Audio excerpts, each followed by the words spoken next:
naman ito? May pagbibigyan ka ba ng itong mga regalo ko?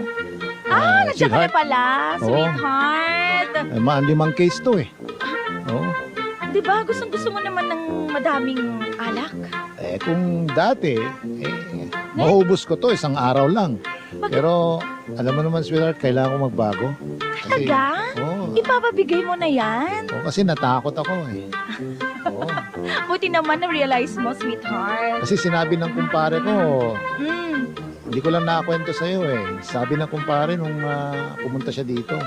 Ano sabi? Oo, kasi nakita niya, naglilinis ka. Oo, ang Di ba, dami-dami. naglilinis ka noon. Tapos, ikaw nag-aayos ng mga gamit. Kaya Tapos, nga eh. ikaw naglulutan ng pulutan. Ang sarap mo daw Tao magluto mo ng eh. pulutan. The best ka daw, sabi ng kumpare. Talaga. Oo. Tapos sabi niya, ang swerte-swerte ko daw. Grabe naman yung kumpare mo na yan. Sino sabi ba niya, yan? sabi niya, swerte-swerte ko daw kasi nagkaroon ako ng asawa na gaya mo. Magaling magluto ng pulutan? Oo, namasikaso daw.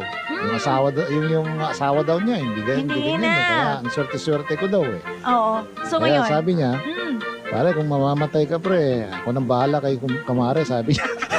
Natakot ako doon. Natakot ako. Ka na. Kaya kailangan ko magbago. Hindi Ayaw ko na uminom. Kinalimutan ko na rin si kumpare. Tama yan, sweetheart. Baka mamaya, mali ka. Kailangan na magbago ka para sa bagong taon. Lagi pa naman siya nakikinom sa akin dito eh. Wala at tiwala sa kanya. Sige na, ibigay mo na yan. Oo, Sige na. ayaw ko tignan na. natin. Ayaw ko na. Ganda-ganda mo pa naman.